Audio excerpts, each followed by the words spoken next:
Officer Chad Wynn was shot in the chest last night after responding to a robbery at the Winn-Dixie around 11 o'clock.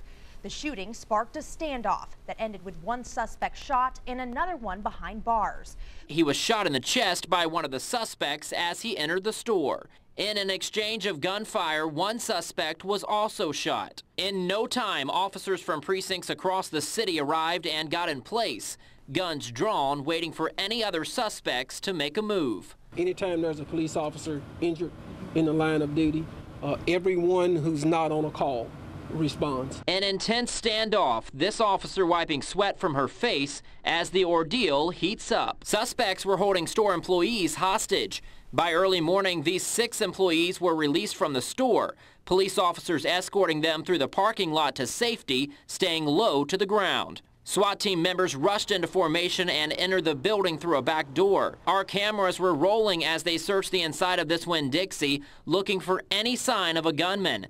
Take a look at the top right corner of this video. The SWAT team searches a walk-in freezer. No suspects found. As officers keep a close watch on the door, one suspect is brought out and put in the back of a patrol car. Mobile police continued to keep their distance, using cars as shields for protection. After the 4-hour extensive search and standoff, the Winn-Dixie was cleared by the SWAT team. By 3 a.m. Saturday, the entire parking lot declared a crime scene. Mobile Police Chief Michael T. Williams says the injured suspect was sent to USA Medical Center. Jakeith Harrison, the suspect that was arrested, is charged with 5 counts of attempted murder and robbery first degree. For that, we're going to go to our chief photographer, Gary Bubba Arnold, who has been at the scene of the standoff, and actually, as well as Chad Petrie and Alan Carter, Bubba has been our eyes and ears a good bit through this. As he was in a different location, he saw a police officer being loaded onto the ambulance, and he may have seen the suspect being put into the ambulance as well after he had died. Bubba, are you there? Can you hear us? Hey, we're all pretty heartbroken, as I know you are there, being with all of those police officers and knowing what a blow this is to them and our community. Tell me what you've seen today. Well, a lot of mass confusion, a lot of police officers around here, and a lot of confusion. A lot of people heard a lot of things that they didn't see much. Gary, did you hear at any time gunfire?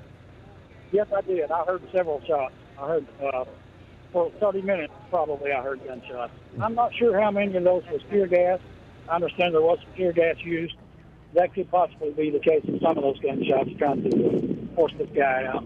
Can you confirm whether or not the suspect was hiding under the house, or whether he was in the house, outside the house, or behind the house? What have you heard? No, I'm still being held at bay here for that. I was told under the house, but that hasn't been confirmed yet. Interstate 165 connecting Pritchard and Mobile, usually a wide open stretch of highway. Wide open for drivers with lead feet. Pritchard's chief says too often drivers go too fast. If we can get up on these corridors and these highways and have a presence, we can control the rate of speed, and people will realize how important it is to slow down in this area. The chief's plan is to dedicate 6 full-time officers just waiting to catch those speeders. And on an average right now, I think we're doing a little over 100 tickets, but with the number of people, officers out carrying out those particular duties, you could suspect that number could increase significantly. 69, 74, 63, 60. Oh, I wish I would have got that one. Whether it's appropriate use of resources may be open for debate. We wanted to see for ourselves. Easily the scariest assignment I've ever done. Armed with a radar gun, we pretended to be cops looking for speeders. Most people seem to be law-abiding citizens, staying within 10 miles of the speed limit. 66, 65, 69. Hardly enough speeders to allow officers to constantly be writing back-to-back tickets. That doesn't mean we didn't catch some excessive speeders. Oh, that's a good one, 85. 101! Please tell me you got that, Arnell. Most surprisingly, one car you might not expect to be speeding. 89? Oh, that was 89 in a police vehicle. Keep in mind that this less than scientific random sample was done on a random day. This radar was given to us by a News 5 employee, and it's typically used for clocking fastballs rather than speeding cars. Reporting on Interstate 165 in Pritchard, Alan Carter, News 5. Oh, God, yeah, it's scary. It was unbelievable. Monica Marston has spent the last 5 years renovating her historic home on the corner of South Carlin and Dauphin Streets. Now she has to start over. Half her roof is gone and windows shattered after the Christmas Day storm. She was hovered in the bathroom. You always heard tornadoes sound like a train or a jet engine, and that's exactly what they sound like. And then it was just kind of, you heard the roar, and then it was just kind of a woof. Across Dauphin Street, neighbors are trying to dry out antiques pulled from this home. The tornado took chunks out of it. The homeowner dove into the bathtub with her 2 dogs seconds before the tornado hit. We talked with a family friend. She was praying the rosary and God protected her. Pieces of debris are scattered all over this historic part of Midtown Mobile. This is a shingle from the roof there at Trinity Episcopal right over my shoulder. The church just completed a $1 million renovation back in June. There are countless stories of people in this area who were huddled inside their homes.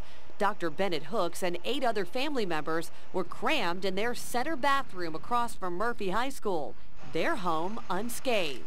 We got everybody piled on top of each other there, and then it went from the freight train to sounded like a buzzsaw, and that was all the windows of the house shaking. No doubt everyone is shaken in this part of Midtown Mobile. So it's going to be a long, long road to recovery, but I'm just thankful that nobody was hurt. A Christmas blessing that at least no lives were lost. Devin Walsh, News 5.